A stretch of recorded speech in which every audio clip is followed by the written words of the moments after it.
Okey, jadi sebagai vendor dan juga runner, mestilah kita nak tahu macam mana nak uruskan order.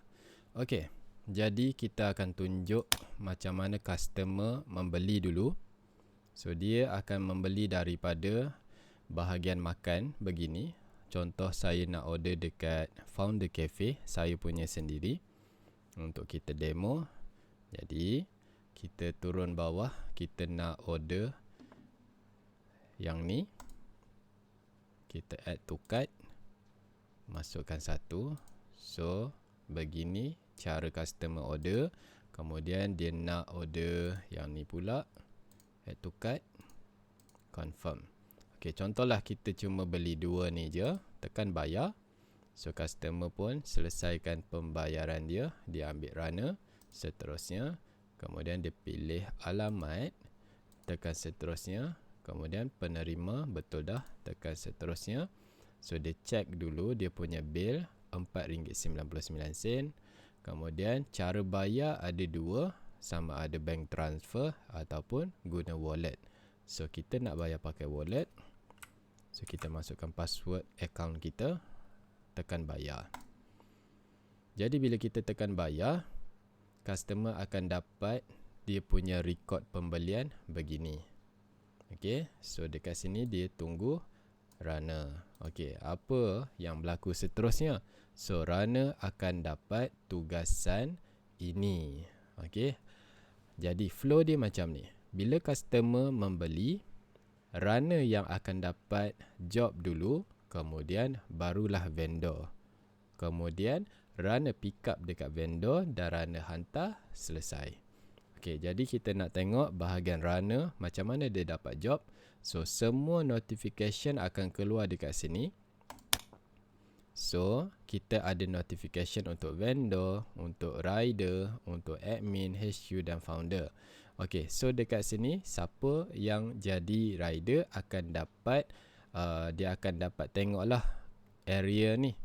Siapa yang jadi vendor, dia boleh tengok bahagian vendor. Manakala siapa yang cuma pengguna biasa, dia takkan nampak langsung semua ni. Okey, so kita pergi dekat rider. So, rider akan dapat job begini. So, ini adalah dashboard untuk rider. Ada satu misi baru dan ada dua misi yang belum selesai dan ada 26 record misi. So, kita nak tengok misi baru kita apa dia. Jadi, order yang masuk ni, dia bukan hanya masuk kepada satu individu runner sahaja. Okey, sebab dia masuk kepada semua runner. So, semua runner boleh nampak job ni dan siapa cepat, dia dapat.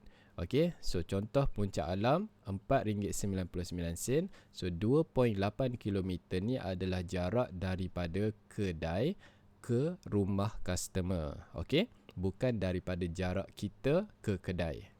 Okey, jadi cara nak accept order, tekan yang ni. So, kita boleh confirmkan sebagai runner yang duduk dalam kawasan tersebut, mestilah kita boleh detect kawasan ni jauh ataupun dekat. Okey, kalau nampak berbaloi, okey, RM4.99, 2.8 km je. Okey, alamat betul. So, tekan accept. So, runner bila tekan accept, apa yang berlaku?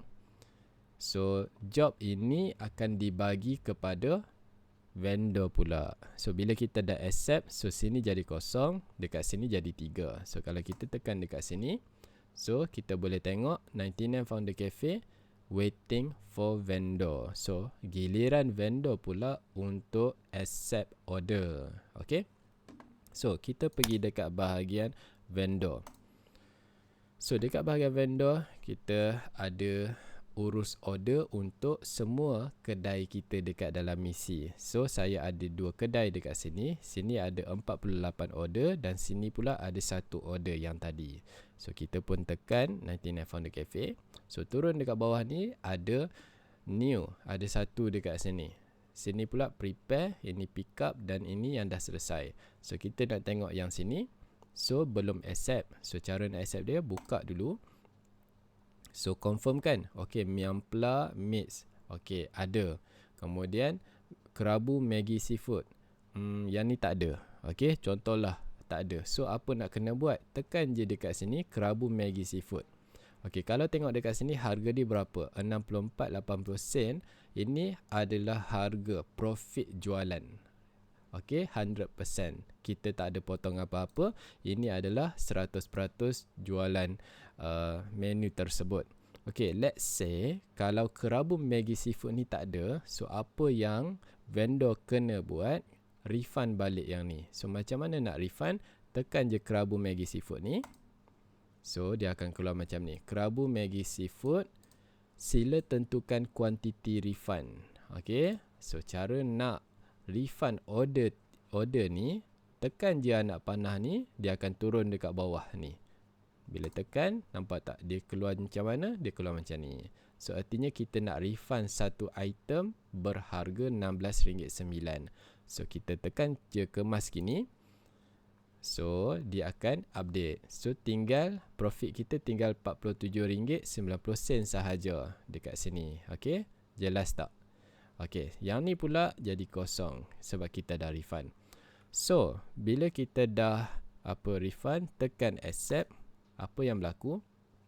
Kita kena set masa. Berapa lama kita nak selesaikan order ni? Sebab apa? Bahagian ni penting. Kita nak elakkan daripada runner tersidai depan kedai. Runner sepatutnya boleh buat job lain. Tetapi disebabkan masa kita tak tahu, so runner pun tersidai depan kedai. Tetapi di app misi kita boleh set masa. So runner tak perlu lagi tersidai. So tekan confirm. Contoh 20 minit, tekan confirm. Okey, so dia akan masuk ke bahagian prepare macam ni. So setiap order yang kita telah set masa, dia akan keluar masa macam ni untuk countdown.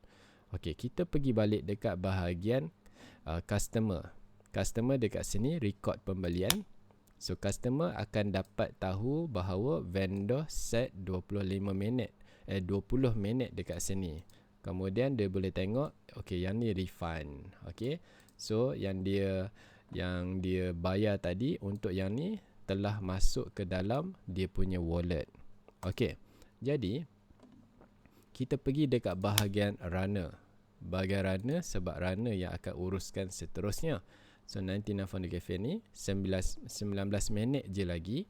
So runner kena pastikan berada di kedai 5 minit awal. Okey, 5 minit awal. Okey, kita katalah kalau dia dah sampai awal. Okey, kalau dia dah 5 minit kemudian dia pun sampai. So, dia cuma kena tekan pick up order sahaja dekat sini. So, pastikan 256. Ini adalah nombor order dia. Okey, ini kalau kita tunggu masa sampai 5 minit. Tetapi ada kalanya kedai makan siap awal. Order tu siap awal. Okey, contohlah kita pergi dekat vendor ni. Contohlah order ni siap awal. Jadi cara dia, kita boleh panggil pick up. Kita boleh panggil runner datang pick up lebih awal. So tekan je button panggil pick up ni. So apa yang akan berlaku? Dia akan tulis dekat sini okey, dekat sini dia akan tunjuk masa, tetapi dekat runner dia akan tulis boleh pick up macam ni. So bila runner tengok okey boleh pick up, so dia pun bolehlah uruskan order ni terus. Okey, jadi macam mana dia nak uruskan? Dekat sini ada Google Map. Okey, Google Map ni peranan dia adalah untuk runner akses terus ke Google Map.